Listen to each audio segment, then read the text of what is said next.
जय राधा माधवा कुंज बिहारी।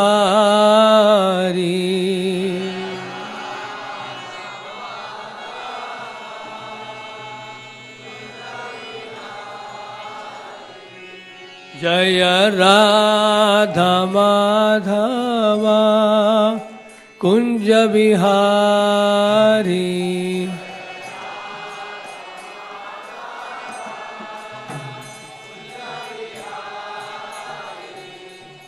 गोपी जन वल्लभ गिरवरधारी।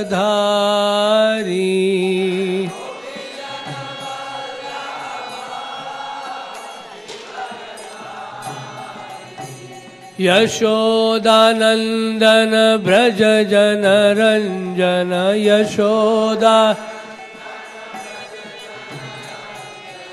यशोदानंदन ब्रज जन रंजना।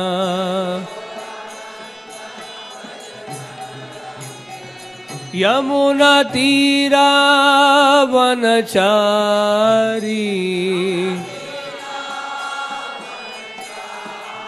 यमुना तीरा वनचारी।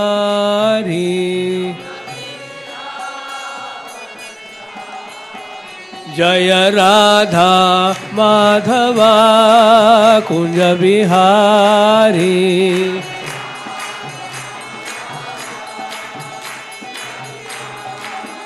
जय राधा माधवा कुंज बिहारी।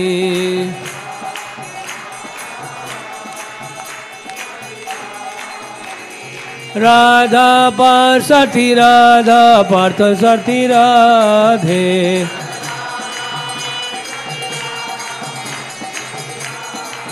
जय सीताराम लक्ष्मण हनुमान। सीताराम लक्ष्मण हनुमान।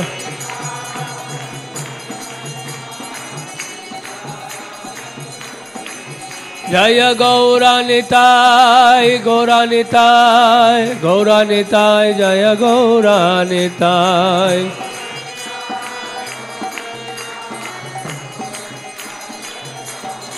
प्रभुपाद प्रभुपाद प्रभुपाद। जय प्रभुपाद।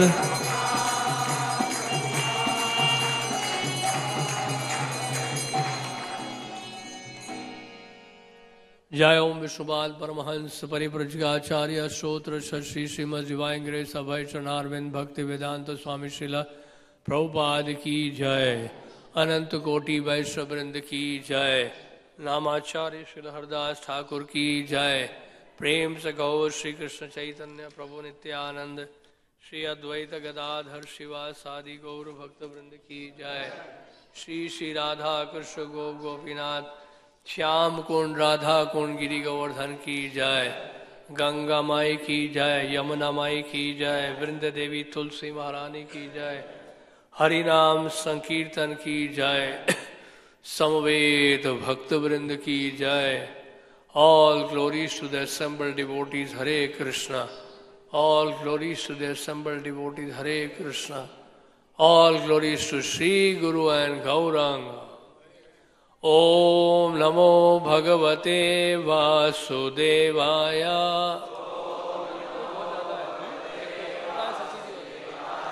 ओम नमो भगवते वासुदेवाय। ओम नमो भगवते वासुदेवाय। नारायणं नमस्कृत्य नरं चैव नरोत्तमं देवीं सरस्वतीं व्यासं ततो जयमुदीरयेत्। नष्टप्रायेषु अभद्रेषु नित्यं भागवत सेवया भगवती उत्तमश्लोके भक्तिर्भवष्टि नैष्टिकी।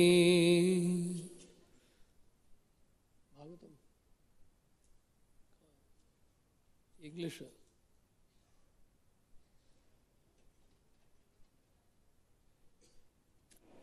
श्रीमद् भागवतम चौथा स्कंद है और अध्याय है 28 और श्लोक संख्या 59। तस्मिन् त्वं रामया स्पृष्टः रममाणः अश्रुतस्मृतिः तत् संगात् ईदृशीं प्राप्तः दशा पापीयसीं प्रभो तस्मिंस्त्वं रामया स्पृष्टो रममाणो श्रुतस्मृतिः तत्संगात् ईदृशीं प्राप्तो दशा पापीयसीं प्रभो तस्मिंस्त्वं रामया स्पृष्टो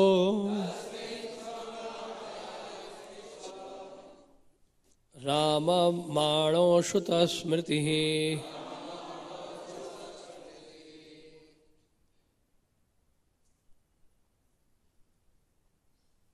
रममाणो श्रुतस्मृतिः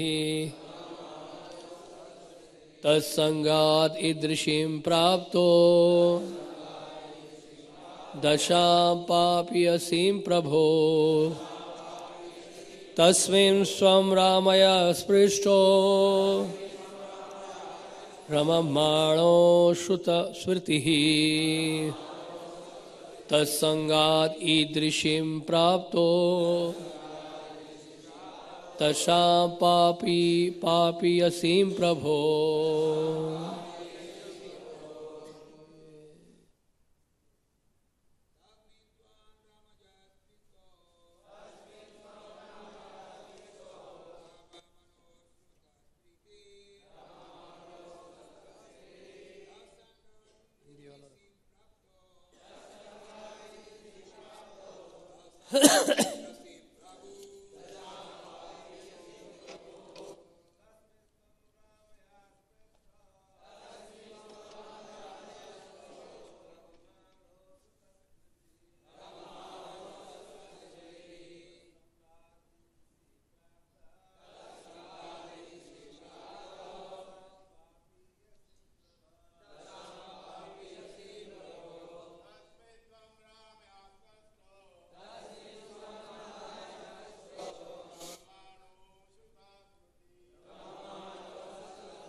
माताएं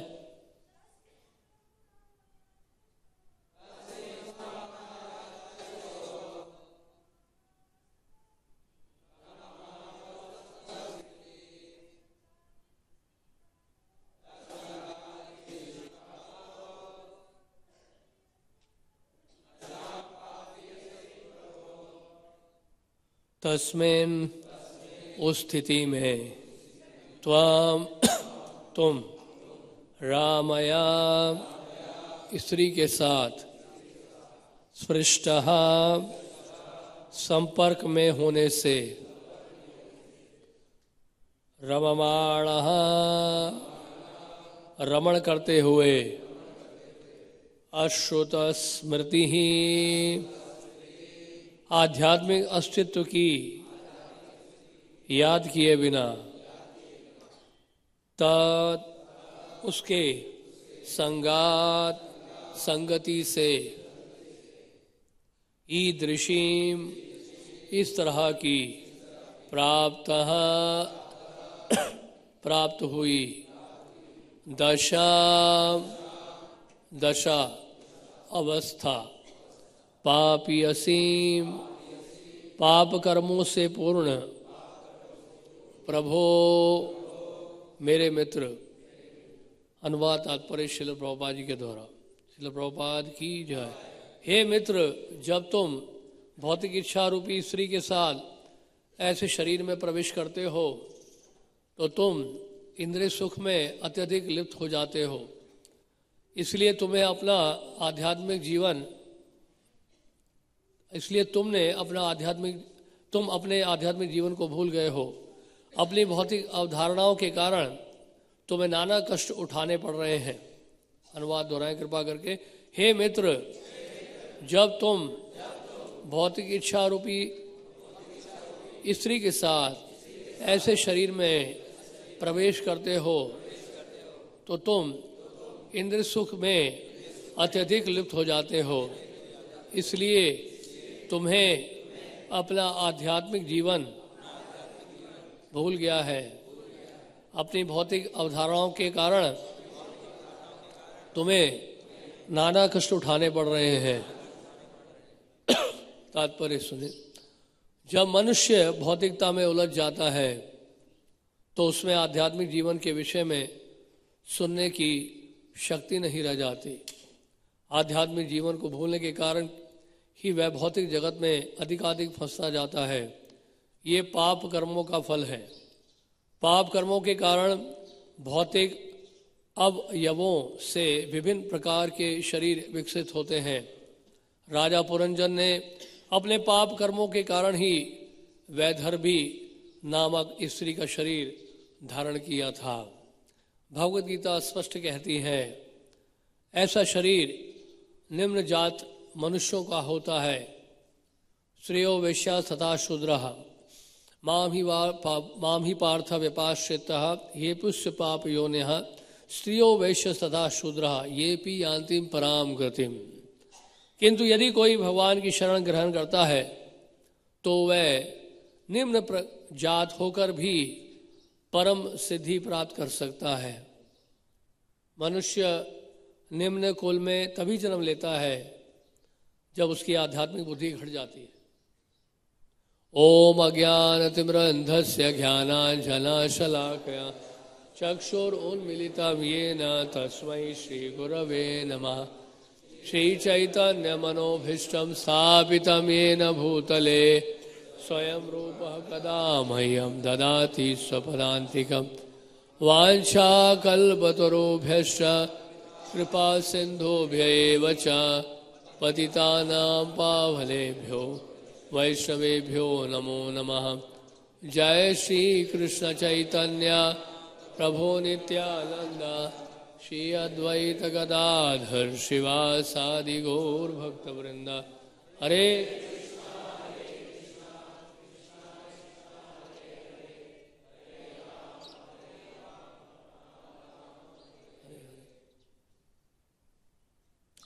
हे मित्र, जब तुम भौतिक इच्छा रूपी स्त्री के साथ ऐसे शरीर में प्रवेश करते हो तो तुम इंद्रिय सुख में अत्यधिक लिप्त हो जाते हो।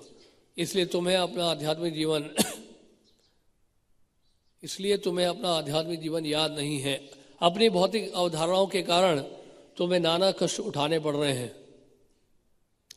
इस अध्याय का शीर्षक है अगले जन्म में पुरंजन को स्त्री होने की प्राप्ति। तो नारद जी ये कथा सुना रहे हैं राजा प्राचीनी भरिष्यत को, क्योंकि राजा प्राचीनी भरिष्यत के जो पुत्र थे प्रचेतागण, वो तो गए थे तपस्या करने के लिए और महादेव की कृपा से उनको भगवान का दर्शन भी प्राप्त हुआ था। लेकिन अब नारद जी के हृदय में दया आ गई है किसके लिए? प्राचीनी भरिष्यत के लिए। तो इस तरह से कृपा प्राप्त होती है। यही रूपे ब्रह्मांड भ्रमिते कोनो भाग्यवान जीव गुरु कृष्ण कृपा पाए भक्ति लता बीज। तो नारद जी जैसे जो महाभागवत हैं जब कृपा करते हैं तो बड़ी आसानी से कोई जो है कृष्ण भक्ति में लग जाता है। और तो राजा प्राचीनी भरिष्यत को एक रूपक कथा सुना रहे हैं, एलोगोरिकल, यानी कि कथा जो है वो सत्य घटना नहीं है लेकिन समझने के लिए है। ये शिक्षाप्रद कथा है जिसके माध्यम से नारद जी राजा प्राचीनी भरिष्यत को शिक्षा दे रहे हैं। क्योंकि वो राजा है, राजा को सीधे सीधे समझाना थोड़ा सा सावधान रहना होता है, क्योंकि कई बार राजा क्षत्रिय स्वभाव के होते हैं, अगर सीधा उनको बोलेंगे तो हो सकता है क्रोध भी आ जाए उनको। तो इसलिए नारद जी जो है बहुत ही समझदारी से और बुद्धिमता से, विद्वता से नारद जी सोच समझ के कथा सुना रहे हैं। रूपक यानी कि किसी और की कथा सुनाकर नारद जी राजा प्राचीनी भरिष्यत को शिक्षा दे रहे हैं। ये बहुत अच्छा है।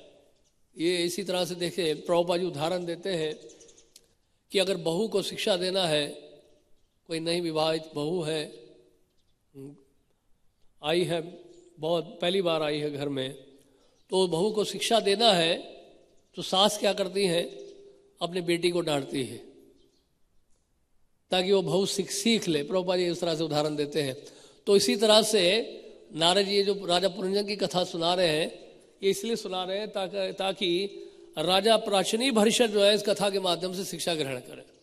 उद्देश्य ये है। तो यहाँ पर हुआ क्या है कि राजा जो पुरंजन है, पुरंजन यानी कि हम लोग ये हैं जो कृष्ण भक्त अगर जब नहीं बने, जब तक कृष्ण भक्त नहीं बनते हम लोग, हम सब पुरंजन ही है। यानी पुरंजन मतलब जो देह से आसक्त है, इस देह में जो निवास कर रहा है, ये जो 9 द्वारा को जो शहर है यानी कि जो शरीर है उससे जो आसक्त है उसको पुरंजन कहा जाता है। तो पुरंजन को आसक्ति हो गई अपनी पत्नी से बहुत अधिक, और अपनी पत्नी से आसक्ति होने के कारण उन्होंने जीवन के अंत काल में उस तरह का भाव उन्होंने विकसित कर लिया। जैसे कि गीता में भगवान कह रहे हैं, यम यम आपी स्मरण भावम तद्यते अंते कलेवरम तम तम एवेति कौन्तेय सदा तद भाव भाविता। तो अंत काल में जिस तरह का भाव होगा उस तरह का शरीर आपको मिलेगा। स्त्री का भाव है तो स्त्री का शरीर मिलेगा, कुत्ते का भाव है तो कुत्ते का शरीर मिलेगा, सुअर का भाव है तो सुअर का शरीर मिलेगा, नहीं, और देवी देवता का भाव है तो देवी देवता का शरीर मिलेगा। तो इस तरह से अलग अलग तरह के भाव के अनुसार, जैसे कि भगवद गीता में भगवान कह रहे हैं, ऊर्ध्वं गच्छन्ति सत्वस्था मध्य तिष्ठन्ति राजसः जगन्य गुणवृत्तिस्था अधो गच्छन्ति तामसः। जो शरीर छोड़ते हैं सत्व गुण में रहते हुए वो ऊंचे लोकों में जाते हैं। जैसे कई बार हमने देखा है, कई लोग जो है उत्तरायण के समय शरीर छोड़ते हैं और प्रातः काल में शरीर छोड़ते हैं, तो ऊंचे लोगों की प्राप्ति होती है। अगर भगवान के धाम में नहीं जाते तो कम से ऊंचे लोगों में जाते हैं। और कई लोग जो है दक्षिणायन में शरीर छोड़ते हैं, जनवरी से लेकर जुलाई तक जो होता है वो दक्षिणायन होता है, उत्तरायण होता है जनवरी से लेकर जुलाई तक, और जुलाई से लेकर उसके बाद दिसंबर तक जो है वो दक्षिणायन होता है। तो जुलाई के बाद कोई शरीर छोड़ता है दक्षिणायन में, वो भी रात्रि के समय अगर शरीर छोड़ता है तो संभावना क्या रहती है कि वो ऊंचे लोगों में नहीं जाएगा। और लेकिन भक्तों के लिए नहीं है ये सारे नियम। भक्त तो कभी भी शरीर छोड़े तो उनके लिए तो शुभ ही होगा, मंगलमय होगा। तो भक्त लोग चिंता ना करें कि ऐसा हमारे साथ ना हो जाए करके। तो यहाँ पर राजा प्राचीनी भरिष्यत को कथा सुना रहे नारद जी, और राजा पुरंजन की आसक्ति हो गई है अपनी पत्नी में। ध्याय तो विषयान पुंसा संग अस्तेषु बजायते संजात संजायते कामात कामात क्रोध अभिजायते क्रोधात भवति सम्मोहात सम्मोहात स्मृति विभ्रमः स्मृति भ्रंशात बुद्धिनाशो बुद्धिनाशात प्रणश्यति। तो इस तरह से कोई मोहित होता है जब अपनी इंद्रियों का उपयोग करता है ध्यान लगाने में, कंटेम्पलेट करने में, विषय वस्तु का ध्यान लगाना। एक तो है कि आपने कोई रास्ते में बहुत सुंदर चित्र देख लिया, नहीं, उस चित्र देखने के बाद उसको आप भूल गए, उस पर ध्यान नहीं लगा रहे, कंटेम्पलेट नहीं कर रहे, तो इस जाल में फंसेंगे नहीं। लेकिन अगर आपने कंटेम्पलेशन शुरू कर दिया, ध्यायतो विषयान पुंसा, उससे विचार करना शुरू कर दिया, तो फिर ये उस चक्र में फंस जाएंगे, फिर मोहित हो जाएंगे। और मोहित होने से क्या है, स्मृति नष्ट होती है और उसके बाद बुद्धि भी नष्ट होती है। इस तरह से इस मोहरूपी संसार में हम लोग फंस जाते हैं। तो यहाँ पर तो पुरंजन राजा जो है वो फंसे हुए थे, अपनी पत्नी के मोह से फंसे हुए थे, और इस कारण से क्या हुआ, उनको एक स्त्री का शरीर मिला। तो ये सब कथाएं रूपक कथाएं हैं, सत्य घटना नहीं है। और राजा विदर्भ की पुत्री के रूप में वैदर्भी के नाम से जानी गई वो, और उनका विवाह हुआ था राजा मलयध्वज से, वैदर्भी का, जो पिछले जन्म में कौन थी, पुरंजन। उनका विवाह किससे हुआ, राजा मलयध्वज से हुआ। तो राजा मलयध्वज जो है वो भगवान के शुद्ध भक्त थे। महाराजा मलयध्वज से जो है अब आसक्ति हो गई इनकी। तो इस तरह की आसक्ति जब भक्त से हो जाती है, पहले आसक्ति उनकी किससे हुई थी? अपनी पत्नी से हुई थी, लेकिन अब स्त्री के रूप में, स्त्री के शरीर में उनकी आसक्ति किससे हुई है? भगवान के शुद्ध भक्त से हुई है। तो एक आसक्ति जो है वो नरक का द्वार खोल देती है और एक आसक्ति जो है मुक्ति का द्वार खोल देती है। तमोदारम योषिताम संगी संगम, है ना, ये बताया गया है। महत सेवान द्वारम आहुर विमुक्तेश, महत की कोई सेवा करता है, वैष्णव की सेवा करता है, शुद्ध भक्तों की सेवा करता है तो मुक्ति का द्वार खुल जाता है।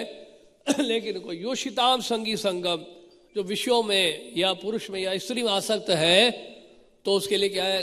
नरक का द्वार खुल जाता है। तो इस तरह से जो है यहां बताया गया है। तो अब क्या हुआ कि कुछ समय के बाद राजा मलयध्वज जो है वो चले गए वानप्रस्थ से लेके, और धीरे धीरे फिर जब समय बीतने लगा तो उनकी मृत्यु भी हो गई। और यहां तक कि ये वैदर्भी जो है अब देह त्यागने के लिए वो भी अग्नि में प्रवेश करना चाहती थी, क्योंकि वो सती स्त्री थी इसलिए।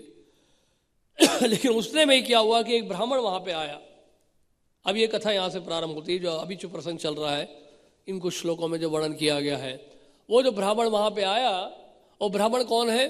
परमात्मा। ईश्वर सर्वभूतानाम हृदय देशे अर्जुन तिष्ठति ब्राह्मण सर्वभूतानि यंत्रारूढ़ानि माया। तो ये प्रत्येक जीवात्मा के हृदय में वास कर रहे हैं परमात्मा भगवान, और हमारे हितैषी हैं। जैसे कि भगवत गीता में भगवान बोल रहे हैं, भोक्ताराम जगत तपसाल सर्वलोक अभयशरम सुहृदम सर्वभूतानाम ज्ञात्वा माम शांति मृच्छति। तो ये परमात्मा हमारे सुहृद हैं। संस्कृत में फ्रेंड शब्द का जो है वो 3 प्रकार से किया जाता है। एक होता है मित्र, और एक होता है बंधु, और एक होता है सुहृद। यानी कि जितनी घनिष्ठता आपकी बढ़ती है तो उसके लिए अलग ही शब्द का उपयोग किया जाता है। तो मित्र से अधिक कौन घनिष्ठ होता है? बंधु, और बंधु से अधिक घनिष्ठ होता है सुहृद, जो बिना किसी स्वार्थ के आपके लाभ हेतु, a friend in need is a friend in deed, अंग्रेजी में कहावत है। तो ये फ्रेंड इन नीड कौन है? ये सुहृद है, यानी कि स्वयं भगवान कृष्ण ही है, जो परमात्मा के रूप में सभी के हृदय में वास कर रहे हैं। तो ये हमें कभी नहीं भूलते हैं। 84 लाख योनियों में जहां जहां जीव जाता है, वहां पर जहां जहां देहांतरण होता है, उस जीवात्मा के साथ भगवान परमात्मा के रूप में वास करते हैं।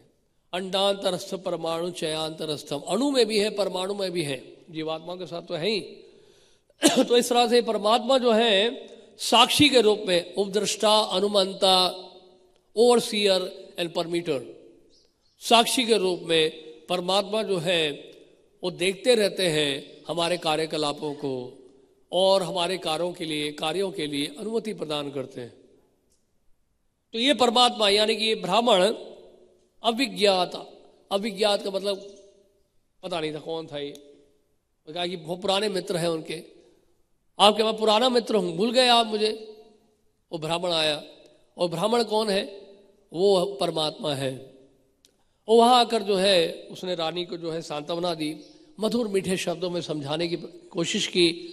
और यहाँ पे एक बात बताई गई है कि स्वयं परम भगवान श्री कृष्ण क्यों नहीं आए, यहाँ पे परमात्मा के रूप में ही क्यों आए? स्वयं परम भगवान श्री कृष्ण जो है अभी स्वयं तुम्हारो हृदय सदा गोविंद विश्राम, गोविंद कहे ना मोरा वैष्णव प्राण। वैष्णव के हृदय में तो गोविंद वास करते हैं, और गोविंद के हृदय में कृष्ण वास करते हैं, गोविंद वास करते हैं। तो ऐसा क्यों नहीं हुआ कि साक्षात गोविंद यहाँ पे विराजमान हो? तो यहाँ बताया गया कि जब तक हम उन्नत अवस्था में नहीं हो जाते, प्रभुपाद जी बता रहे हैं, जब तक हम लोग उन्नत वैष्णव नहीं बन जाते हैं, यानी कि जब तक हम शुद्ध भक्त नहीं बन जाते हैं, भगवान के अनन्य भक्त नहीं बन जाते हैं, हमें साक्षात परम भगवान श्री कृष्ण का दर्शन नहीं प्राप्त होगा। हाँ, ये बताते हैं कि जब कोई मध्यम अवस्था में पहुंच जाता है, जब उस भक्त का प्रारब्ध भी नष्ट हो जाता है, तो उस समय वो परमात्मा को सुन पाता है, परमात्मा की आवाज को सुन पाता है। इतना होने लग जाता है कम से कम।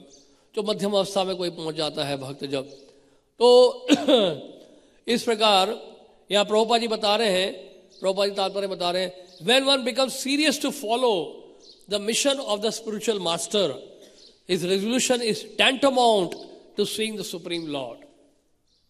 तो प्रभुपाद जी कहते हैं कि जब कोई भक्त जो है अपने गुरुदेव के आंदोलन के लिए और न्यौछावर हो जाता है, उनकी सेवा के लिए तत्पर हो जाता है, उनके आंदोलन में सहयोग देने के लिए, तो परम भगवान श्री कृष्ण का दर्शन करना जो है वो निश्चित रूप से संभव है। भगवान का दर्शन निश्चित रूप से प्राप्त होगा ऐसे भक्त को जो अपने गुरुदेव के आंदोलन के लिए अपना जीवन न्यौछावर कर रहा है। तो इस प्रकार तो यहाँ पे फिर ये जो ब्राह्मण है वो बोलते हैं तुम्हें याद नहीं है, तुम मुझे भूल गए हो, मैं तुम्हारा अंतरंग मित्र हूँ, सुहृद हूँ तुम्हारा मैं, लेकिन दुर्भाग्य की बात यह है कि तुम मेरे सानिध्य को छोड़कर, मेरी संगति को छोड़कर तुम यहाँ पर इस संसार में भोगने के लिए आए हो। नहीं, जैसे कि चैतन्य चरितामृत में दिया है, कृष्ण भूलिया जीव भोगवांछा करे, निकट से माया तारे झापटिया धरे, प्रेम व्रत में दिया है। तो कृष्ण को भूलकर, जब पहले कृष्ण को भूलता है जीव, तब माया का झापड़ पड़ता है। माया जब झापड़ मारती है तो उस समय क्या है, माया के चपेटे में आ जाता है और 84 लाख योनि में उस जीव को भेजा जाता है। वो जीव क्या करना चाहता है, शरीर को धारण करके, भौतिक शरीर को धारण करके इस संसार का उपभोग करना चाहता है। और जो भाव भगवान कृष्ण प्रस्तुत करते हैं वो भाव वो प्रस्तुत करता है, बोलता है कि मैं हूं भोक्ता, भोक्ता राम ये तपसाम सर्वलोक महेश्वराम, नहीं मैं हूं स्वामी, मैं हूं भोक्ता। तो इस प्रकार से वो जीव सोने लगता है बद्ध अवस्था में। तो ये स्वाभाविक जो स्थिति है एक जीवात्मा के लिए वो ये है कि वो परम भगवान की सेवा करे। जीवेर स्वरूप होए कृष्णेर नित्य दास, नहीं ये उसकी स्वाभाविक स्थिति ये है। लेकिन जब जीवात्मा जो है कृष्ण से विलग होकर, कृष्ण से पृथक होकर, अलग होकर जो है इस संसार को भोगना चाहती है और अपने आंशिक स्वतंत्रता का दुरुपयोग करना चाहती है वो जीवात्मा, तो उसको देहात्मक बुद्धि वो जीवात्मा जो है विकसित करती है और इस संसार के द्वंद्व में फंस जाती है वो जीव। इच्छा द्वेष समुत्थेन द्वंद्व मोहेन भारत, और इस द्वंद्व में, इच्छा और द्वेष के द्वंद्व में वो जीवात्मा फंस जाती है और इस तरह से कृष्ण की सेवा ना करके, कृष्ण की सेवा से दूर होकर वो इस माया की सेवा में लग जाती है वो जीवात्मा। और जीवात्मा यहाँ पर भाव प्रकट किया गया है, ये बताया गया है कि जीवात्मा का लेकिन विचार ये है। अब ये जीवात्मा यानी कि ये जो वैधर्मी है वो ये कह रहे हैं कि मुझे तो याद ही नहीं है, आप मुझे याद दिलाइए, मुझे याद नहीं है कि आप हमेशा मेरे साथ रहे हैं। तो उन्होंने कहा कि हम दोनों तो हंस के समान हैं। जैसे मानसरोवर में बहुत सारे हंस होते हैं, तो इस तरह से मानसरोवर रूपी जो हंस है, वहां पे जो हंस है वो हंस है, हम दो हंस हैं और हजारों हजारों वर्षों के लिए हम सब एक साथ ही रहे और मैंने आपको कभी नहीं छोड़ा है। ये देह को त्यागने के बाद भी मैं तुम्हारे साथ भ्रमण करता रहा हूं। जीवात्मा तो भ्रमण कर ही रहा है, ब्राह्मण सर्वभूतानि, और तो भगवान कह रहे तुम भ्रमण कर रहे थे तो मैं भी भ्रमण कर रहा था 84 लाख योनि में। तो भगवान भी 84 लाख योनि में हमारे साथ भ्रमण करते हैं परमात्मा के रूप में। तो इस तरह से और दूर आ गए, बहुत दूर आ गए हम लोग, अपने घर से बहुत दूर आ गए हैं और तुम भटक रहे हो, तुम्हारे लिए मैं भी भटक रहा हूं। जैसे कि प्रभुपाद ने कहा, क्या बोला प्रभुपाद ने कहा, मैं थी यात्रा क्यों कर रहा हूं, तुम्हारी यात्रा बंद करने के लिए। तो यही परमात्मा भी यही कार्य कर रहे हैं चैत्य गुरु के रूप में। जो गुरु कार्य कर रहे हैं बाहर दीक्षा शिक्षा गुरु के रूप में, वही कार्य तो परमात्मा भी कर रहे हैं। तो परमात्मा भी यही कर रहे हैं कि वो भी हमारे साथ यात्रा इसलिए कर रहे हैं हमारी यात्रा को बंद करने के लिए, ताकि हम अपनी यात्रा को बंद करें। तो इस तरह से यानी कि यहाँ वो ब्राह्मण कह रहे हैं कि आध्यात्मिक जगत को देखकर तुम इस ब्रह्मांड में भ्रमण कर रहे हो और तुमने जो है भौतिक शरीर धारण किया है तुम इस जो है स्थान में प्रवेश कर चुके हो। अधिष्ठानम कहा गया है भगवत गीता में, इस शरीर को क्या गया अधिष्ठानम, प्लेस ऑफ एक्शन, यानी कि कर्म का स्थान। तो ये शरीर जो है कर्म का स्थान है। ये शरीर तुम्हें प्राप्त हो गया, 24 तत्वों का बना हुआ शरीर, भौतिक शरीर है, तुम्हें ये शरीर प्राप्त हुआ है और अब क्या है कि शरीर कैसे प्राप्त हुआ है? माया के कारण। माया ने तुम्हें शरीर दिया है या किसी स्त्री ने तुम्हें शरीर दिया है तो शरीर प्राप्त करके तो हम संघर्ष कर रहे हो। मनस्सष्टानि इंद्रियाणि प्रकृति स्थानी कर्षति। अब जो है कुछ श्लोकों में जो वर्णन आया है, श्लोक संख्या 56 से लेकर 58 तक, इससे पहले जो श्लोक है उसमें क्या वर्णन आ रहा है? उसमें वर्णन आ रहा है, तुलना की जा रही है। अब ये ब्राह्मण भी ये रूपक तरीके से वर्णन कर रहे हैं समझाने के लिए वैधर्भी को। वो बता रहे हैं कि ये जो 5 विषय वस्तु हैं, 5 विषय वस्तु जानते हैं क्या क्या है? बताइए 5 विषय वस्तु क्या है?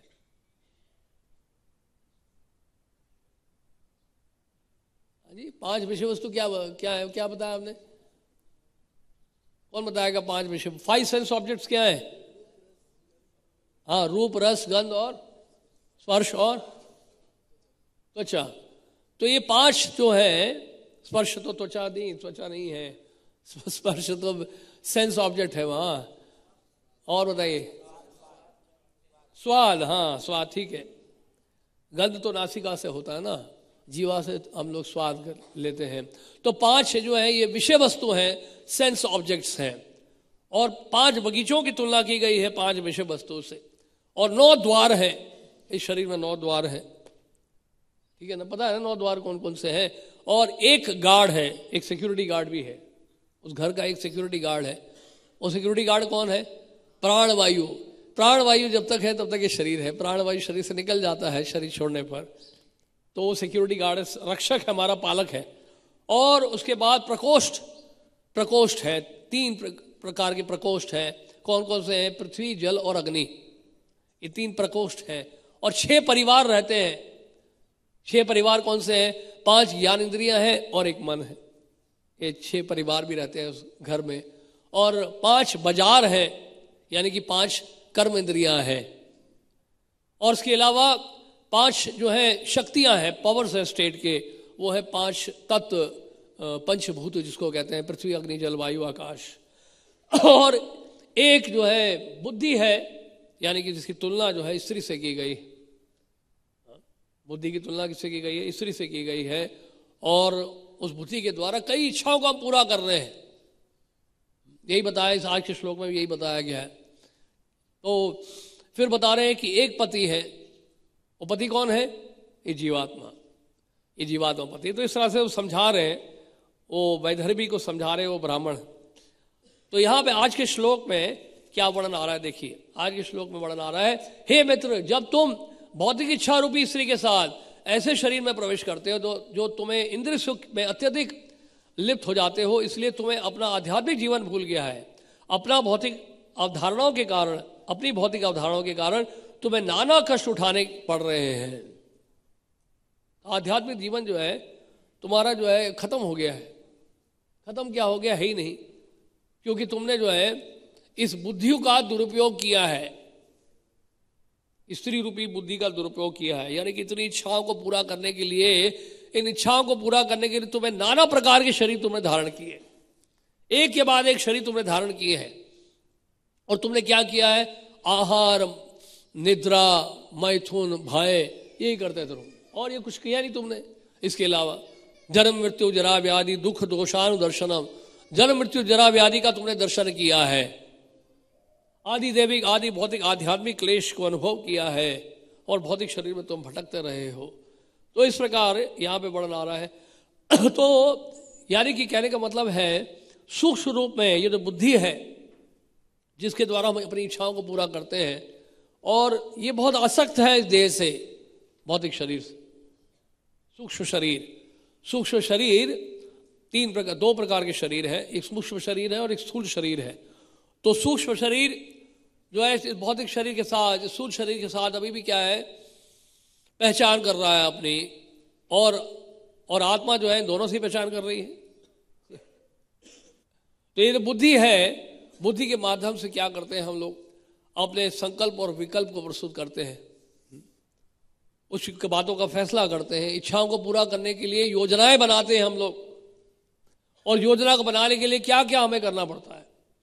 पुंसाम श्रिया मिथुनी भावम तयोर मिथो हृदय ग्रंथि माहु अथो ग्रह क्षेत्रे सुताप्त वित्तैर जनस्य मोहो अयम हम मेति।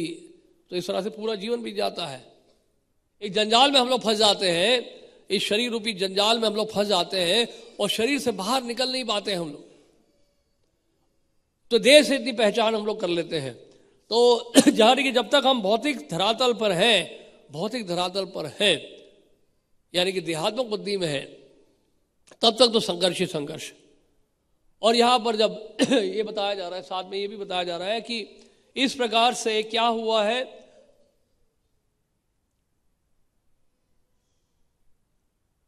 अपनी भौतिक अधारणाओं के कारण तुम्हें नाना कष्ट उठाने पड़ रहे हैं, पाप कर्मों से पूर्ण।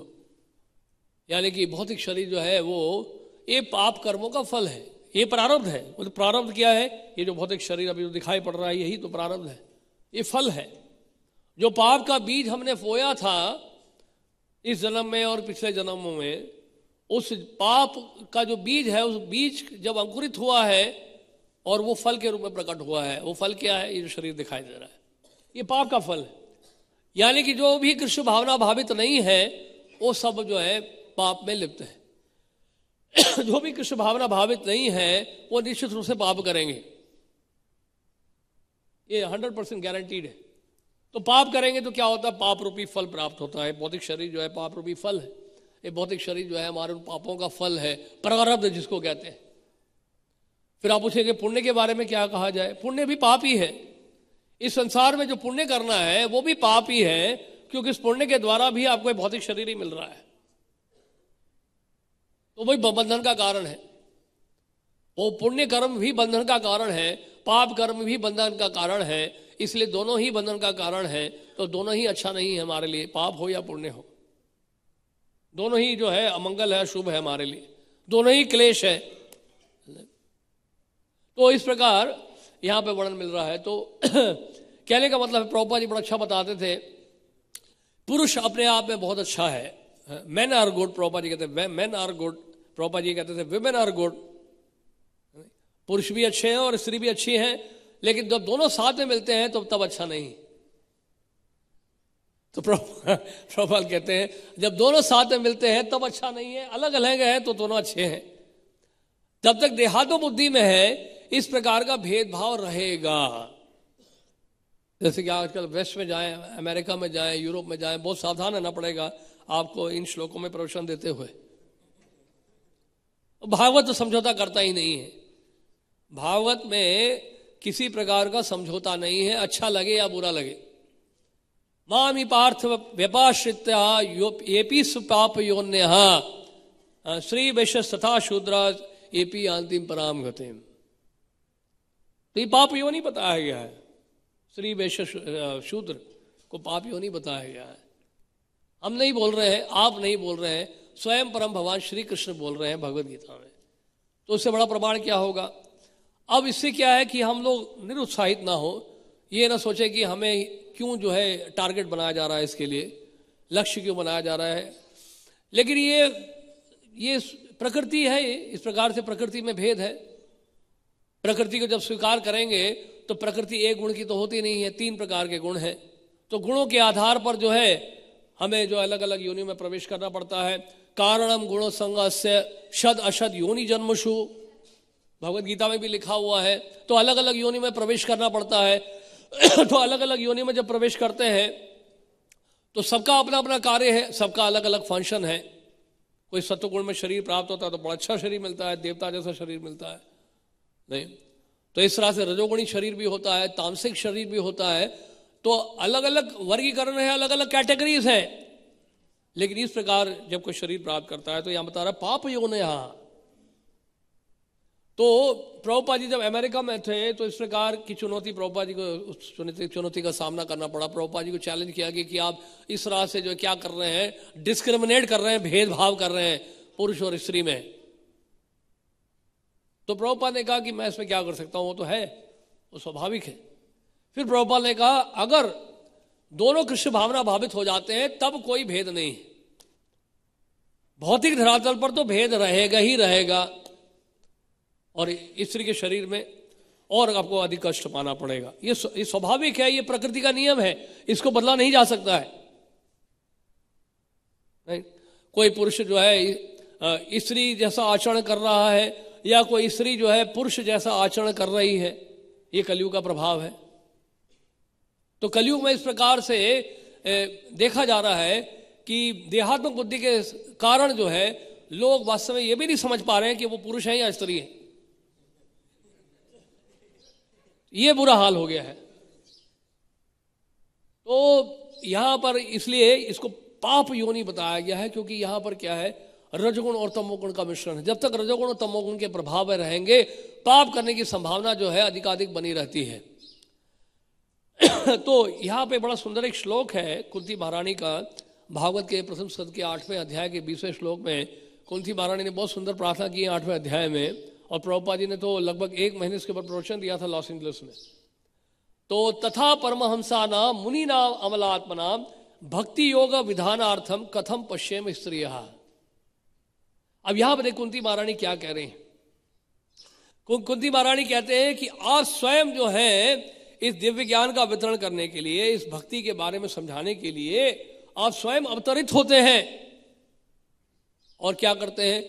जो मनोधर्मी हैं उनको ये ज्ञान देते हैं, जो आध्यात्मवादी हैं उनको ये ज्ञान देते हैं, और यानी कि जो आत्मा और शरीर के बारे में भेद करना जानते हैं, लेकिन वो अपने बारे में कह रहे हैं। कुंती महारानी कहते हैं कि हम लेकिन आपको पूर्णतया कैसे समझ पाएंगे, हम स्त्री हैं। तो कुंती महारानी कह रहे हैं, लेकिन कुंती महारानी जो है वो साधारण स्त्री नहीं है कि कुंती महारानी तो साक्षात कृष्ण का दर्शन कर रही है, भगवान का दर्शन कर रही है। कुंती महारानी क्या है? वो महाभागवत है, उत्तम कोटि की वैष्णव है। इसलिए तो उन्होंने सारी प्रार्थनाएं बोली। जब कृष्ण द्वारका जा रहे थे कुरुक्षेत्र के युद्ध के बाद, तो कुंती महारानी ने सारी प्रार्थनाएं बोली हैं। तो प्रभुपाद यहाँ तात्पर्य में बहुत सुंदर बता रहे हैं, सेक्शन में क्या बता रहे हैं कि women in general are unable to speculate like philosophers, but they are blessed by the Lord because they believe at once in the superiority and almightiness of the Lord. तो स्त्रियां जो है वो दार्शनिक चिंतन नहीं कर पाती हैं, दर्शन में, फिलॉसफी में जो है इतनी दक्ष नहीं होती हैं, लेकिन उनमें खूबी क्या है कि भगवान की परसत्ता को वो स्वीकार कर लेती हैं बहुत तत्काल ही, तुरंत ही, स्वाभाविक रूप से। और साथ में बता रहे हैं एंड दस दे ऑफर ओबेसिस विदाउट रिजर्वेशन, और बिना किसी आरक्षण के जो है, किसी कंडीशन के, रिजर्वेशन के, वो क्या करती हैं? परम भगवान श्री कृष्ण को नतमस्तक होती हैं। Women generally assemble in greater number in religious functions. तो ये देखा जाता है जब भी इस प्रकार की धार्मिक सभाएं होती हैं, धार्मिक कार्यक्रम होते हैं, तो वहां पर स्त्रियों की संख्या ज्यादा होती है, खासकर भारतवर्ष में तो देखा गया है ये, नहीं? In every country in every sect of religion, it appears that women are interested more than men. हर जगह, हर प्रांत में, हर देश में, हर राज्य में, पूरे पृथ्वी में देखा जाता है जहां भी धार्मिक कार्यक्रम होते हैं, आध्यात्मिक कार्यक्रम होते हैं, वहां पे स्त्रियों की संख्या जो है ज्यादा होती है। तो लेकिन इसलिए हम बता रहे हैं कि आध्यात्मिक स्तर पर जो है स्पिरिचुअल प्लेटफॉर्म में कोई भेद नहीं है। मेटेरियल प्लेटफॉर्म में तो भेद बना ही रहेगा, क्योंकि शरीर का निर्माण ही ऐसा हुआ है, शरीर की रचना ही ऐसी हुई है। अब छोटे बच्चे का शरीर है और एक बूढ़े व्यक्ति का शरीर है, दोनों में भेद रहेगा ही, दोनों में अंतर ही रहेगा। दोनों ही मनुष्य शरीर है, लेकिन दोनों के फंक्शन में, दोनों के क्रियाओं में बहुत भेद रहता है, अंतर रहता है। लेकिन जब कोई भक्त बन जाता है, जैसे कि यमुना माता जी थी, प्रभुपाद जी की शिष्या थी और बहुत उन्नत थी वो, उन्होंने, जॉर्ज हैरिसन ने लंदन में ये एक एल्बम जो है रिलीज किया था प्रभुपाद जी के कहने पर, और एल्बम का नाम रखा था राधा कृष्ण एल्बम। और उसमें उन्होंने यमुना माता जी को कहा गाने के लिए, जॉर्ज हैरिसन ने देखा कि बहुत अच्छा गाते हैं, तो यमुना माता जी से सारे गाने गवाए थे उसमें। पूरा रिकॉर्ड एल्बम सुना आपने? पूरा नहीं सुना होगा आपने, केवल एक ही सुना है, गोविंदम आदि पुरुषम तम जाने। तो पूरा उसमें ईशोपनिषद से भी गाया है और गौर आरती भी गाई है उन्होंने, महामंत्र भी गाया है और गोविंदम आदि पुरुषम भी गाया है। तो गोविंदम आदि पुरुषम जब प्रभुपाद ने सुना तो प्रभुपाद इतने ज़्यादा खुश हुए। प्रभुपाद ने कहा कि जितने भी हमारे इस्कॉन के टेम्पल्स हैं, सभी जगह दर्शन आरती के समय हमें ये गोविंदम आदि पुरुषम जो है गीत को बजाना चाहिए, यानी कि इसका रिकॉर्डिंग हमें बजाना चाहिए। तो प्रभुपाद जी के इंस्ट्रक्शन के कारण ही 7:15 में ठीक आप सुनेंगे किसी भी इस्कॉन के टेम्पल में गोविंद आदि पुरुषम। तो कुछ ब्रह्मचारी भक्त जो है प्रभुपाद जी के पास गए थे, उन्होंने कहा कि प्रभुपाद ये तो हम रोज जो है एक माता से सुन रहे हैं गोविंदम आदि पुरुषम, आप तो मना करते हैं हमें कि हमें माताओं का नहीं सुनना चाहिए, ब्रह्मचारियों को। तो प्रभुपाद ने कहा this is not a female voice, this voice is coming from spiritual world, from Golok Vrindavan. तो प्रभुपाद ने ऐसे कहा। और इसी तरह से अब देखते हैं कि एक बार ट्रेन में जब यमुना माता जी जा रही थी और कई शिष्य जा रहे थे, उन्होंने विचार यही किया था कि प्रभुपाद जी के साथ अब जाएंगे और ट्रेन में काफी संग सानिध्य प्राप्त होगा।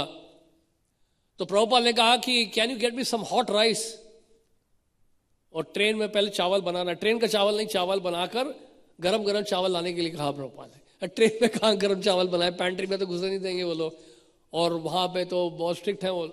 तो ये यमुना माता जी चले गए वहाँ पे पैंट्री में चले गए, जहाँ किचन होता है ना ट्रेन के अंदर। तो वहाँ जाके उनको कहा कि मुझे अपने गुरुदेव के लिए चावल जो है वो पकाना है। तो उन्होंने कहा कि नहीं नहीं, ये ट्रेन में ऐसा नहीं कर सकते आपकी ये परमिशन नहीं है। तो उन्होंने कहा ठीक है, अगर आप मुझे अनुमति नहीं दे रहे हैं तो मैं यहाँ से छलांग मार देती हूँ ट्रेन से। I will jump from the train if you don't give me permission. तो वो लोग डर गए, फिर वो चावल बनाया और चावल बना के प्रभुपाद जी के लिए लेकर आए। प्रभुपाद इतने खुश हुए, प्रभुपाद ने कैसे बनाया तुमने, ये ट्रेन में कहाँ से बना लिया तुमने। तो ये लोग इतने समर्पित थे प्रभुपाद जी के लिए कि कुछ भी करने के लिए तैयार थे। इसलिए एक बार प्रभुपाद जी यमुना माता जी के बारे में कंप्लेंट आया था कि वो डीटी वर्शिप करती हैं तो रोज आती हैं। और नेक्टर ऑफ डिवोशन में प्रभुपाद आपने लिखा है कि एक सेवा अपराध ये है कि we should not cry before the deity.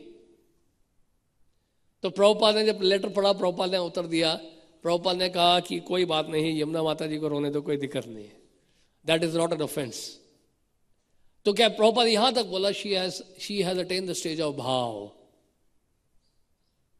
तो कहने का अर्थ यह है कि जहां तक आध्यात्मिकता की बात है, spiritually speaking there is no difference.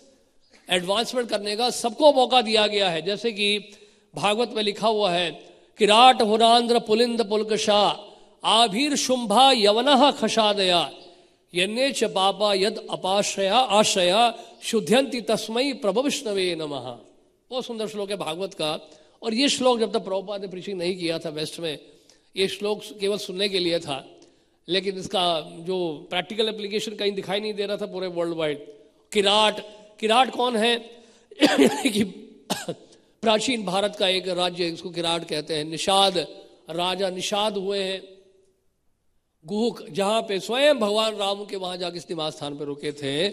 और यानी कि किराट उनको भी कहा जाता है, अफ्रीकन्स को भी कहा जाता है, अफ्रीकन्स को भी कहा जाता है। आप जानते हैं कि जब राजा वेड़ को मंत्र उच्चारण करके ब्राह्मणों ने मार दिया था, तो राजा वेड़ के शरीर से काला सा व्यक्ति प्रकट हुआ था सबसे पहले, पृथुमार के प्रकट होने से पहले।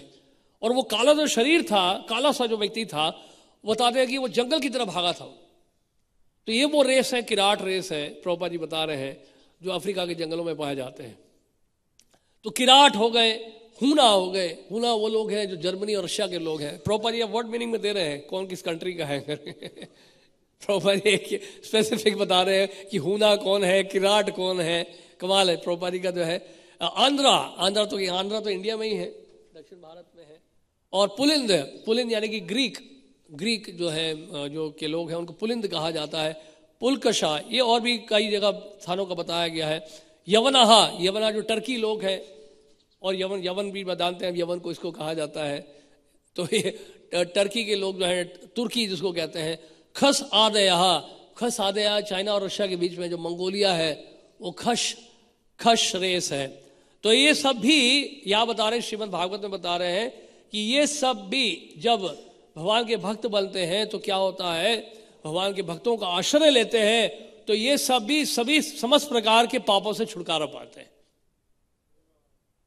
इनको भी जो है समस्त प्रकार के पापों से छुटकारा पाने का जो है अवसर प्रदान किया जाता है, जब ये भी जो लोग हैं भक्त बनते हैं, भगवान के भक्त बनते हैं। तो इस प्रकार जो है कहने का मतलब ये है कि कोई कितना भी पापी सा पापी हो, व्यक्ति हो, वहां पर भी चैतन्य महाप्रभु की कृपा है, हरि नाम की कृपा है।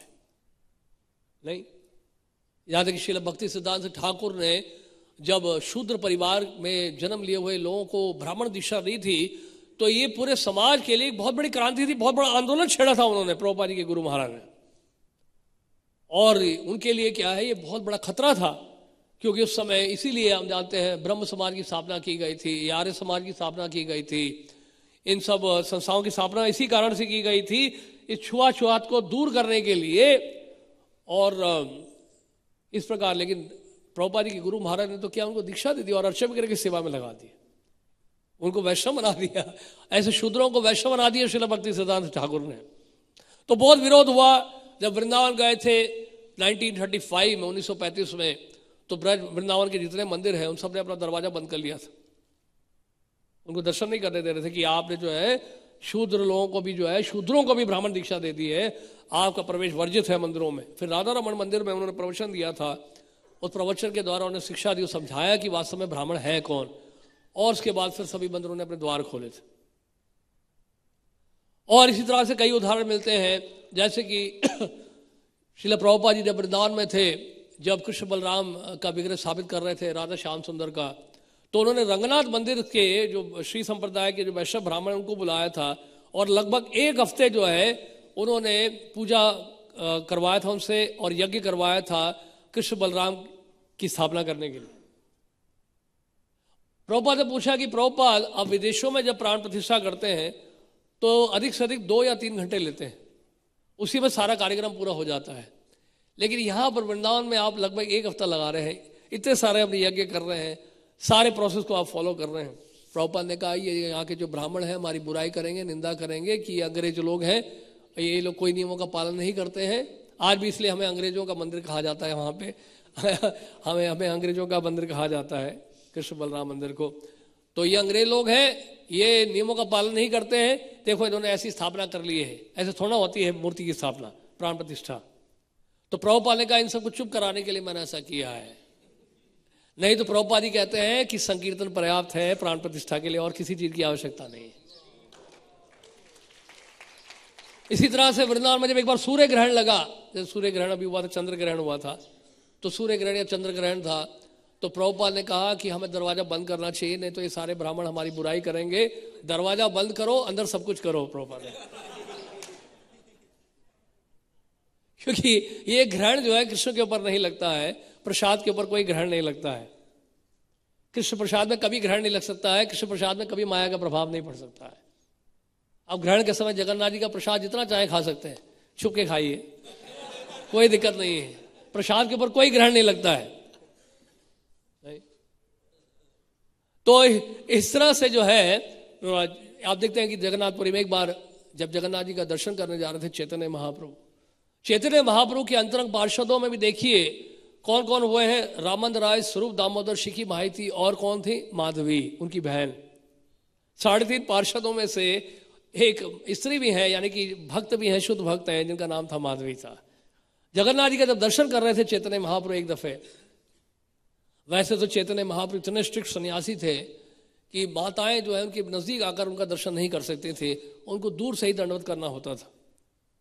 चैतन्य महाप्रभु बहुत स्ट्रिक्ट थे इस मामले में। लेकिन 2 दफे एक घटना हुई। एक बार तो क्या हुआ, चैतन्य महाप्रभु जो है भावावेश में आ गए, और भावावेश में जब आ गए तो देवी जो देवदासियां होती हैं वो गीत गा रही थी जगन्नाथ जी के लिए, और चैतन्य महाप्रभु भाव विभोर होकर भावावेश में आकर भागे। वो आलिंगन करने ही वाले थे कि दामोदर पंडित थे या स्वरूप दामोदर थे, उन्होंने बताया महाप्रभु को, महाप्रभु ये क्या कर रहे हैं आप भावावेश में हैं, लेकिन ये तो अमंगल हो जाएगा। तो महाप्रभु ने कहा कि अच्छा हुआ मुझे आपने बचा लिया। और दूसरी तरफ क्या हुआ, चैतन्य महाप्रभु जब गरुड़ जी के स्तंभ के पास खड़े होकर जगन्नाथ जी का दर्शन करते थे, तो एक वहां पे एक महिला थी, और वो औरत जो है जगन्नाथ जी का दर्शन के लिए इतने भाव विभोर थी, इतनी लालायित थी कि ये भी नहीं देखा कि कहाँ खड़ी है, कैसे खड़ी है, और भाव में आकर उन्होंने क्या किया, गरुड़ स्तंभ के पास गई और चैतन्य महाप्रभु के कंधे पर पांव रख के जो है ऊपर से जगन्नाथ जी का दर्शन किया। तो चैतन्य महाप्रभु देखा रही ये कौन चढ़ गया चैतन्य महाप्रभु लेकिन जो है क्योंकि उनके हृदय में जगन्नाथ जी के लिए प्रेम। अब समझ गए जगन्नाथ जी ये साधारण महिला नहीं है, ये बहुत भाव की अवस्था में है। तो गोविंद आकर जो उनको उतारा जा रहा है, नीचे उतरो कि क्या कर रहे हो, महाप्रभु के कंधे पर चढ़ गई हो सीधा। महाप्रभु ने कहा दुष्ट ये क्या कर रहे हो, पीछे हो जाओ, उनको देख रहे तो दर्शन करने दो। चैतन्य महाप्रभु ने कहा दर्शन करने दो उनको। तो ये देखिए कि भगवान जो है, जहां तक आध्यात्मिकता की बात होती है, कृष्ण भावना की बात होती है, उसमें भगवान कोई भेद नहीं करते हैं, ना ही उनके शुद्ध भक्त भेद करते हैं। देखिए शुरू में आप हैरान हो जाएंगे। श्रील प्रभुपाद जी जब अमेरिका गए थे तो आपको क्या पता था, वहां पर जितनी माताएं आई थी, अमेरिकन जो बॉयज और गर्ल्स आते थे उनके पास, और जितनी वहां लड़कियां आती थी प्रभुपाद जी के पास, वो सब साड़ी पहन के आती थी। तो साड़ी पहनना किसे सिखाया? हमारे श्रील प्रभुपाद जी ने उनको सिखाया। और वो जो माताएं हैं, प्रभुपाद जी को देखकर उनको हमेशा उनके हृदय में ऐसे लगता था कि हमें, हमारी तरफ जो इनका ध्यान है वो हमें हमेशा, जब भी प्रभुपाद जी को देखता था ऐसा लगता है कि हमारे पिता है। प्रभुपाद जी का हृदय निर्मल था, शुद्ध था, इसलिए कभी उनको इस बात का, कभी भी इस बात की अनुभूति नहीं हुई, महसूस नहीं हुआ उन माताओं को कि ये कोई पुरुष है, प्रभुपाद जी के हृदय में प्रेम के कारण। तो इसलिए क्या है, ये कहने का मतलब है, जो आध्यात्मिक स्तर पर है वो जो है कभी किसी प्रकार का भेद नहीं करता। बड़ा अच्छा बताया किसी ने कि स्त्री के लिए पुरुष जो है वो खतरा है, पुरुष के लिए स्त्री खतरा है, राइट।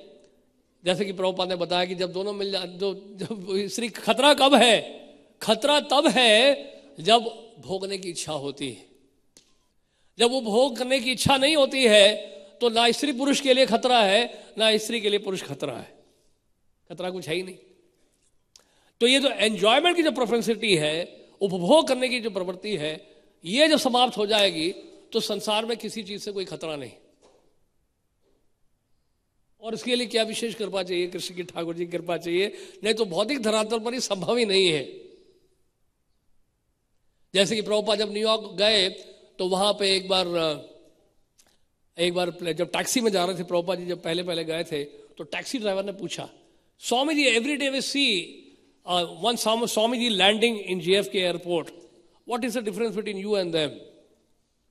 बहुत सारे स्वामी यहाँ अवतरित होते हैं JFK एयरपोर्ट में, रोज न्यूयॉर्क में इंडिया से कोई ना कोई स्वामी टपक पड़ता है यहाँ पे, तो आप में उनमें क्या अंतर है, डिफरेंस है?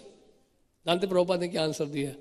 प्रभुपाद ने कहा कि अगर पूरा जो कमरा है अगर वस्त्रहीन स्त्रियों से भरा हो तब भी मेरा मन उत्तेजित नहीं होगा। ये डिफरेंस है, प्रभुपाद ने कहा। और ये बात प्रभुपाद ही कह सकते हैं। तो कहने का मतलब है किसी तरह का भेदभाव कब नहीं होता है? जब हम आध्यात्मिक स्तर पर होते हैं, जब हम कृष्ण की सेवा में लगे होते हैं। एक घटना हम और बताना चाह रहे हैं। एक शिष्य थे यमुनाचार्य के। यमुनाचार्य जब भी कथा करते थे, यमुनाचार्य के जो शिष्य थे ये शूद्र परिवार के थे। यमुनाचार्य जब भी कथा करते थे तो क्या उनके सामने ब्राह्मण, वैश्य ब्राह्मण सब बैठे होते थे। उनको बड़ा ही लज्जा होती थी कि आगे आके बैठे, तो वो खंबे के पीछे खड़े होकर जो है यमुनाचार्य के द्वारा कथा सुनते थे। यमुनाचार्य बड़े खुश थे, बड़े प्रसन्न थे उनसे। और उनके एक और गुरु भाई थे जिनका नाम था महापूर्ण। अब महापूर्ण जो है वो ब्राह्मण परिवार के थे, लेकिन महापूर्ण का बहुत ही घनिष्ठ संबंध था किसके साथ? इस व्यक्ति के साथ जो शूद्र परिवार से था। तो दोनों गुरु भाई थे, बड़ा प्रेम था। तो एक दिन क्या हुआ, यमुनाचार्य बहुत बीमार हो गए। यमुनाचार्य जब बहुत बीमार हो गए तो फिर ये जो व्यक्ति था जो शूद्र परिवार में जिसका जन्म हुआ था, ये शूद्र, ये भक्त थे, और आके यमुनाचार्य से बोले, गुरुदेव आपको देखकर लग रहा है कि आप बहुत बीमार हैं, मैं आपसे एक प्रार्थना करूं, आप अपनी बीमारी मुझे दे दीजिए, आप स्वस्थ हो जाइए और आप जो है कृष्ण भावना का प्रचार करिए पूरे विश्व भर में। तो पता नहीं क्या कृपा हुई, यमुनाचार्य की क्या कृपा हुई, और शूद्र बीमार हो गया। यानी कि यमुनाचार्य का जो उच्चिष्ट है महाप्रसाद, उस बीमारी के रूप में किसको प्राप्त हुआ? उस शूद्र को प्राप्त हुआ जो उनके शिष्य थे। अब उसके बाद क्या यमुनाचार्य ठीक हो गए, उनका स्वास्थ्य ठीक हो गया। और लेकिन कुछ समय के बाद यमुनाचार्य का फिर तिरुभाव हो गया था, और तिरुभाव होने के बाद इनकी बीमारी बढ़ गई। ये जो इनकी बीमारी लग गई थी, तो ये जो शूद्र था वो बहुत बीमार हो गया। तो एक दिन महापूर्ण के पास आए, तो महापूर्ण से कहा कि देखो आप तो मेरे गुरु भाई हैं, आपसे एक प्रार्थना है। ये जानते हैं जो बीमारी मुझे मिली है ये मुझे गुरुदेव की कृपा से मिली है, ये उनका उच्चिष्ट है। तो जब मैं ये शरीर जब छोड़ूंगा तो बहुत ध्यान रखिएगा, इस शरीर को संभाल के आप जो है इसका संस्कार करिएगा, क्योंकि ये जो मेरा शरीर है ये उनका प्रसाद है। तो महापुरुष ने क्या किया, सन्यासियों को जिस तरह से संस्कार किया जाता है, सन्यासियों को जिस तरह से संस्कार किया जाता है, उस तरह का संस्कार किया महापुरुष ने इस व्यक्ति का, इस भक्त का। तो वहां पे समाज में तो वैसे ही कलह मचा हुआ था, और ब्राह्मण लोग जो है बुराई कर रहे थे पहले से ही कि महापुरुष जो है पता नहीं क्यों ब्राह्मण होने के बावजूद भी इस शूद्र का संग करता है, उसको शूद्र को मित्र बना लिया है। तो वैसे ही लोग बुराई कर रहे थे, अब तो और बुराई करने लगे। अब श्रीपाद रामानुजाचार्य के पास गए तो श्रीपाद रामानुजाचार्य को कहते हैं कि श्रीपाद ये बड़ा अशुभ हो रहा है, ये क्या हो रहा है आज समाज में, हमारे वैष्णव समाज में। ये महापुरुष देखिए क्या कर रहे हैं, वो शूद्र का संग करते थे और अभी वो शूद्र ने शरीर छोड़ा है तो संस्कार किया, सन्यासियों जैसा संस्कार किया है। ये क्या बात सही है, शास्त्रों के अनुसार नहीं है। तो श्रीपाद रामानुजाचार्य, क्योंकि समाज में ऐसा चल रहा था, तो ऐसे श्रीपाद रामानुजाचार्य उनको शांत करने के लिए श्रीपाद रामानुजाचार्य जाके पूछते हैं महापुरुष से कि महापुरुष ये क्या हो रहा है, हमने सुना है कि आप उस शूद्र का संग करते थे और अब अपने अंतिम संस्कार जो किया है ऐसा किया है जैसे कोई सन्यासियों के लिए करता है। तो महापुरुष ने जानते क्या उत्तर दिया, बहुत सुंदर उत्तर दिया। महापुरुष ने कहा जटायु को जानते हैं आप, जटायु जो है वो भगवान के अनन्य भक्त थे, भगवान राम के भक्त थे, और भगवान राम के लिए उन्होंने जो है शरीर त्याग दिया। जब रावण सीता को उठा के लेके जा रहा था तो किसने युद्ध किया था, जटायु ने युद्ध किया था। तो जटायु एक पशु योनि में था, लेकिन भगवान श्री राम ने अंतिम संस्कार स्वयं किया जटायु का। तो भगवान राम ने जब जटायु का संस्कार किया है तो मैं क्यों नहीं संस्कार कर सकता इसका।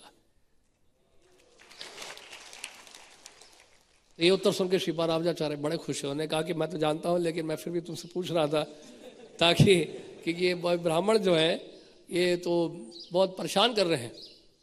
एक और रामानुजाचार्य के एक और शिष्य थे, वो धोबी था और वो भी इसी तरह से कथा में नहीं आया करता। उसने कहा मेरे को संस्कृत का तो कोई ज्ञान है नहीं, ना मैं पढ़ा लिखा हूँ, तो मैं क्या करूँगा ऐसे सभा में जाकर, मुझे कुछ समझ में नहीं आएगा क्या कथा हो रही है। और श्रीपाद रामानुजाचार्य के सामने जो कथा में बैठते थे बड़े बड़े विद्वान वैश्य ब्राह्मण संस्कृत के बड़े बड़े ज्ञाता होते थे।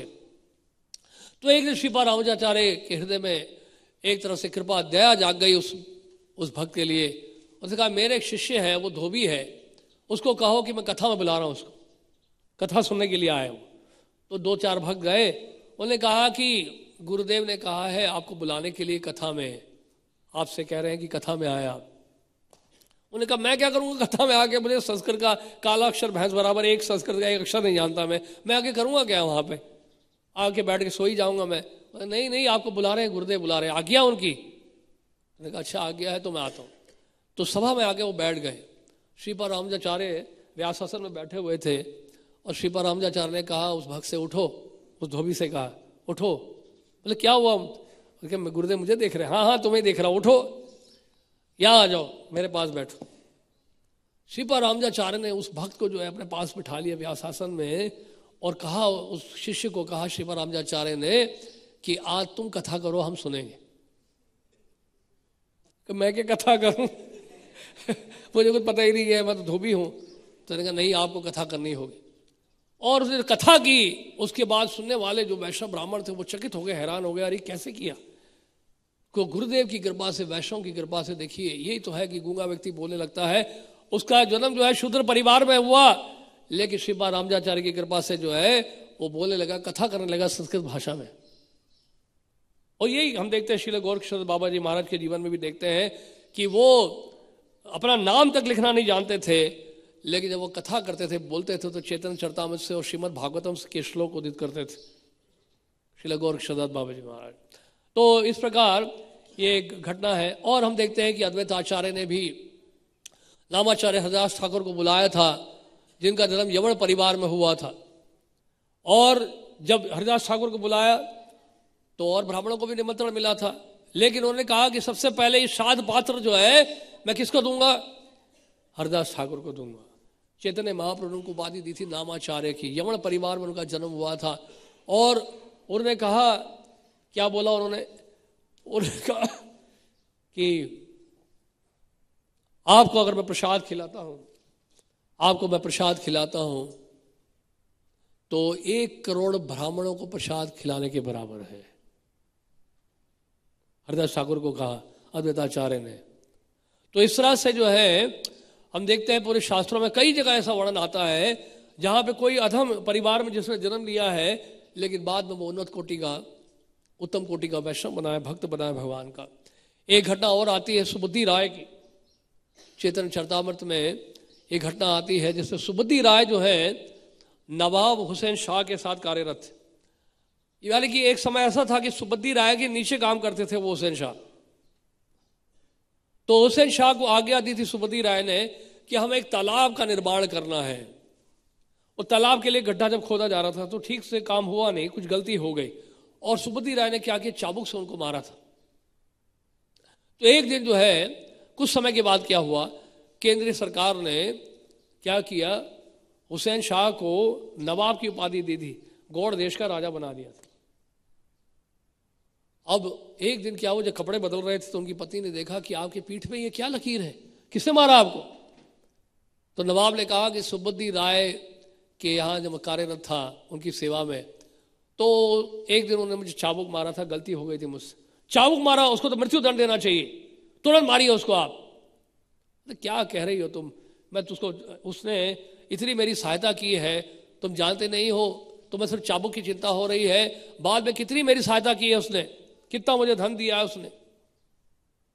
तो उनकी पत्नी बोलने लगी, बार बार बोलने लगी, ऐसा करिए फिर आप उसको, आप जो है क्या करिए, यावड़ बना दीजिए और हमारे पात्र से जल पिलाइए, उसके ऊपर जल छिड़क दीजिए हमारे पात्र से।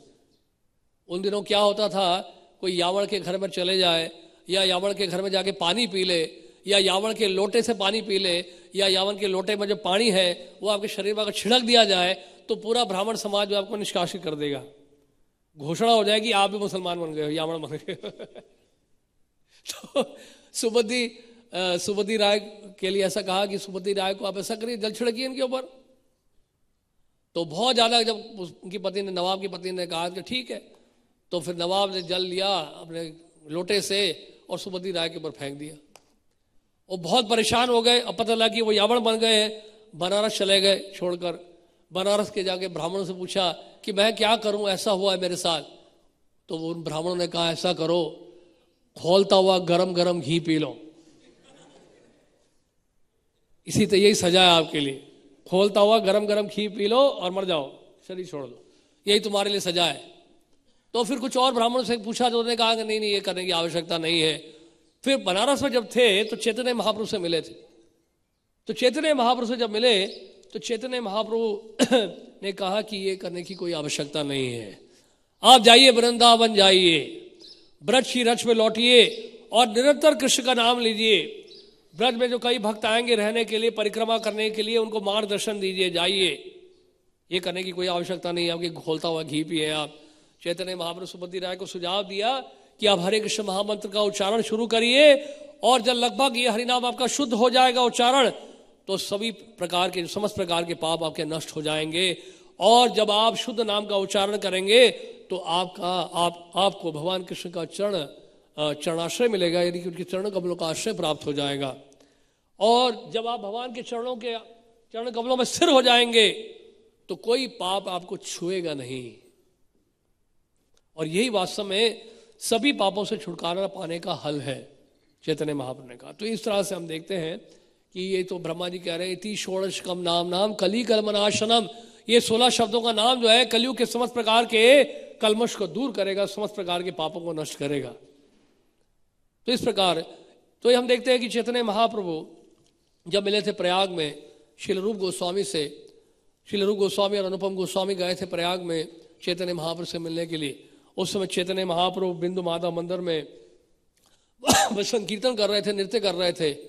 और नृत्य करने के बाद वो अपने निवास स्थान पे पहुंचे थे और वो जब वहाँ पहुंचे तो वहाँ पे क्या देखा, श्रील रूप गोस्वामी अनुपम गोस्वामी आए हुए हैं और श्रील रूप गोस्वामी ने चैतन्य महाप्रभु को साष्टांग दंडवत किया। और उतने में कुछ समय के बाद वहाँ पे श्रीपाद वल्लभाचार्य वहाँ पर आए। श्रीपाद वल्लभाचार्य जब आए तो श्रीपाद वल्लभाचार्य ने कहा इधर श्रील रूप गोस्वामी, इनके बारे में तो बहुत सुना है मैंने। श्रीपाद वल्लभाचार्य आगे बढ़े उनका आलिंगन करने के लिए, तो चैतन्य महाप्रभु बोलते हैं अरे अरे ये क्या कर रहे हैं श्रीपाद, आप तो विद्वान ब्राह्मण है ना, आप तो वरिष्ठ वैष्णव ब्राह्मण हैं, आप ये क्या कर रहे हैं, आप तो यज्ञ इत्यादि करने वाले हैं, आप इनको क्यों छू रहे हैं, ये तो बहुत अधम है, ये तो शूद्र जाति के हैं। तो श्री रूप गोस्वामी का जब आलिंगन करना चाह रहे थे, श्री रूप गोस्वामी पीछे हट गए। उन्होंने कहा कि नहीं नहीं श्रीपाद ऐसा मत करिए, मैं बहुत अधम हूँ, हम बहुत अधम है, हमने नीच लोगों का संग किया है, अधम लोगों का संग किया है, बहुत पापी है, हमें मत छूइए। लेकिन श्रीपाद वल्लभाचार्य कहते हैं ये संभव ही नहीं है, आप अधम नहीं हैं, आप तो नरोत्तम हैं, आप तो उत्तम हैं, क्योंकि मैं क्या देख रहा हूं कि आपके मुख में सदा हरि नाम का उच्चारण हो रहा है, आपके मुख के द्वारा, आपके मुख से निरंतर कृष्ण का नाम निकल रहा है, आप तो सर्वोत्तम हैं, आप अधम नहीं है। फिर उन्होंने भागवत का श्लोक कोट किया, भगवान कपिल देव जो बोल रहे हैं, जिसमें वो ये बता रहे हैं कि एक चंडाल भी जो है, चंडाल के अग्रभाग से जब हरि नाम निकलता है तो वो उन ब्राह्मणों से अच्छा है जो यज्ञ तो कर रहे हैं, तपस्या तो कर रहे हैं, वेदाध्ययन कर रहे हैं, लेकिन कृष्ण के भक्त नहीं है। इसलिए कि हमारे शास्त्रों में भी बताया गया है, पद्म पुराण में क्या बताया गया है, पद्म पुराण में बताया गया है षड कर्मो निपुणो विप्र, षड कर्मो निपुणो विप्रो मंत्र तंत्र विशारदः।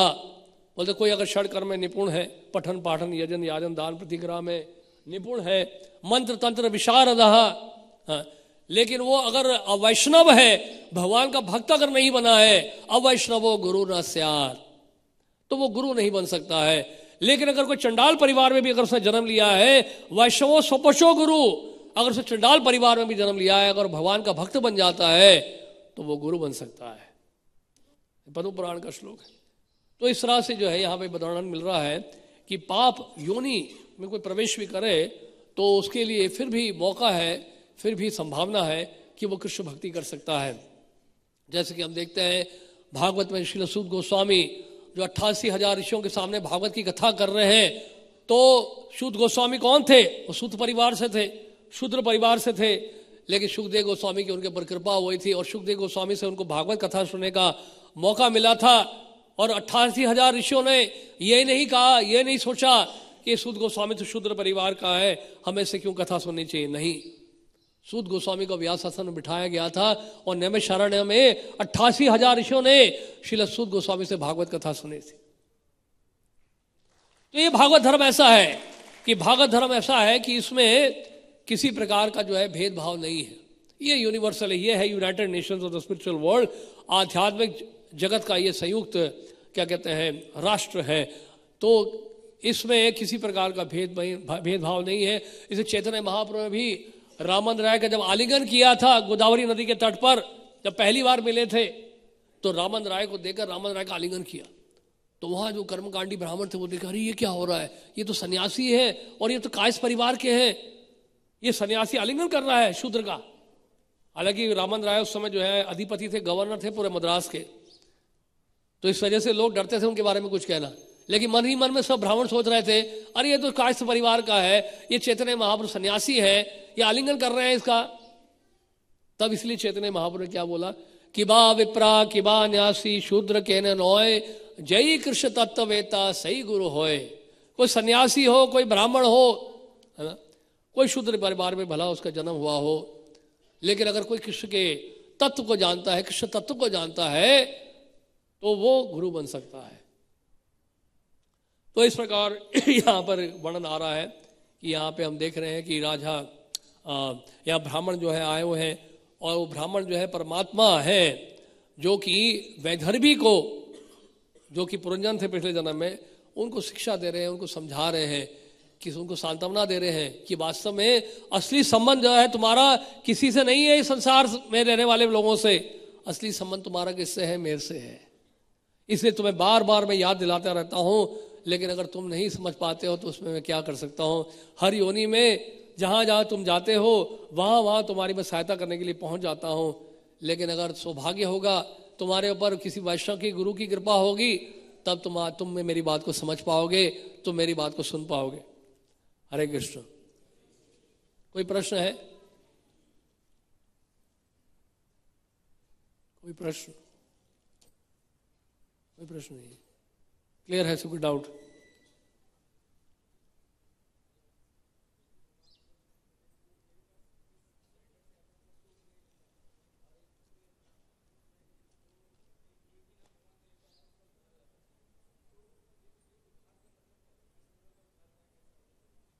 उद्धार होता है कई तरह के नामाभास के स्तर पर जो है प्रारब्ध नष्ट होते हैं, शुद्ध नाम के स्तर पर भगवत प्रेम प्राप्त होता है, तो दोनों ही उद्धार है। उद्धार कई बार ऐसा भी होता है कि अगर कोई मतलब बहुत निम्न योनि में है तो उस वृक्ष, जैसे नलकुंवर मणिग्रीव की कथा हम बताना भूल गए। नलकुंवर मणिग्रीव है, वो क्या कर रहे थे, मंदाकिनी नदी में स्नान कर रहे थे अप्सराओं के साथ, तो उनके ऊपर नारद जी की कृपा हुई। नारद जी की क्या पर शाप मिला, उनको वृक्ष योनि में जाना पड़ा उस कारण से, तो वृक्ष योनियों से उद्धार हुआ उनका जब भगवान ने उनको दर्शन दिया, राइट। और वृक्ष योनि से उद्धार होकर क्या उद्धार था उनका, उनको वापस जो है स्वर्लोक में जो है देव स्वरूप प्राप्त हुआ था। इसी तरह से जो है एक बार जो है गौरधा की जो लीला है, नवदीप मंडल में एक स्थान आता है गौरधा, तो उसमें वो मगरमच्छ जो है वो पहले एक स्वर्लोक में किसी देवता का पुत्र था और उसने दुर्वासा मुनि की जटाओं को काट दिया था कैंची से, मजाक ही मजाक में। दुर्वासा मुनि विश्राम कर रहे थे और पीछे जाके उसने जो है जटाओं को काट दिया बच्चे ने, तो दुर्वासा मुनि ने शाप दिया, जाओ तो मगरमच्छ बन जाओ एक कल्प के लिए। तो फिर बाद में बहुत रोया वो, तब उसने कहा कि स्वयं चैतन्य महापुरुष जब आएंगे कलयुग में तुम्हारा उद्धार करेंगे। तो वो भी जो है धाम नहीं गया था, उसको भी वापस देव स्वरूप प्राप्त हुआ था स्वर्लोक में। तो कई तरह के उद्धार होते हैं, कई तरह के लिबरेशन होते हैं, लेकिन अल्टीमेट लिबरेशन तो यही है, मुक्ति त्वा अन्यथा रूपम स्वरूपेण अवस्थिति ही, कि वास्तव में असली मुक्ति क्या है, असली लिबरेशन क्या है, जो कोई अपने स्वरूप स्थित हो जाता है, यानी कि ये अनुभव कर लेता है कि मैं कृष्ण का नित्य दास हूँ, जीवेर स्वरूप होए कृष्ण नित्य दास, ये है असली लिबरेशन, ये है असली मुक्ति। हरे कृष्ण। श्रील प्रभुपाद की जय, ग्रंथराज श्रीमद् भागवतम की जय, गौर प्रेमानंद। आज सुबह का जो प्रसादम है वो जो जनरेटर है ना वहाँ पे, उसके पास वहाँ पे होगा। हरे कृष्ण।